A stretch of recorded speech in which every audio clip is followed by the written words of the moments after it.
The Nye County Sheriff's Office would like to alert the public of a number of scams which has come to their attention. Here are a few of them going around at this time. Number one, the intended victim receives a phone call from someone identifying him or herself as either a law enforcement officer or a court bailiff, accusing the victim of having missed jury duty and demands immediate payment over the phone. Number two, the intended victim receives a phone call from someone identifying him or herself as an agent from the Internal Revenue Service and accuses the person of being delinquent in their federal tax payments. Number three, the intended victim receives a call from someone identifying themselves as someone from a number of official organizations and informs the victim that they have either won a substantial cash prize or are eligible for cash refunds or free grant money from the government. Number four, despite social media's widespread popularity among the public, websites such as Facebook, Twitter, LinkedIn, Instagram are riddled with fake accounts.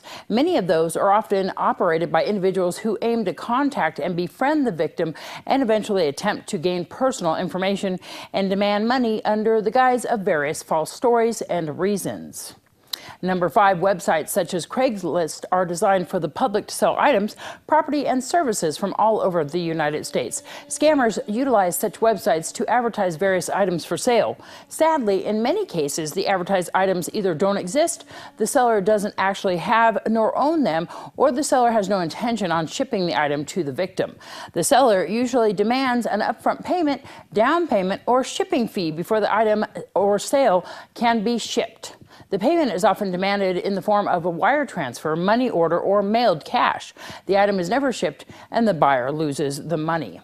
Number six, the intended victim receives a call from someone who identifies him or herself as a representative from an internet service provider or computer manufacturer and tells the victim that their computer is infected by a virus or requires an immediate internal scan or upgrade. The scammer then asks the victim for their computer's password and advises he or she that they will remotely access the victim's computer to fix whatever the fabricated problem is. During the course of the conversation, the scammer will continue to obtain all types of other personal information from the victim, including social security numbers, bank account and routing numbers, debit or credit card numbers, PIN and security code information, and much more. There's a number of scams in existence, and the methods and accompanying stories vary widely. Please be aware that the courts or police do not threaten you with arrest or a fine if you miss jury duty, and the IRS does not correspond by telephone. Every correspondence is done by mail. You can call the IRS customer service to talk about your tax status at their number, 1-800-829-1040. Remember, if something sounds too good to be true, it's probably not true. Do not give personal information over the phone. If you have a question, get their number and call them back. This will help verify that you are speaking to a company, not a scammer. Please call the Nye County Sheriff's Office anytime to get more information. The number is 775-751-7000.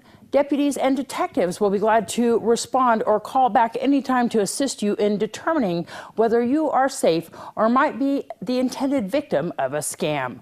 I'm Deanna O'Donnell for News 46. All right, let's join Josh Osborne with this week's Great Computer Deals Tech Tip. Hi, it's Josh with Great Computer Deals, Pahrumph's #1 computer superstore. It's time for another quick tutorial. How do I manage my internet passwords? Everyone has multiple accounts online. It first started out as a simple username and password for your email address, but now you have accounts for your Facebook, eBay, iTunes, Netflix, and the list just keeps going. Here are 3 ways to keep track of all your accounts. Write them down in a notebook. Just be careful to write clearly, being very specific if a character is uppercase or lower. Download a program like KeePass. This free software will install on your PC and help manage all your accounts. Download an app on your smartphone like OneSafe. This cool utility makes it easy to access your usernames and passwords on the go. Still needing help? At Great Computer Deals, you'll find friendly faces ready to assist without all the tech talk. Stop by the store. We're on Highway 372 across from Pizza Hut.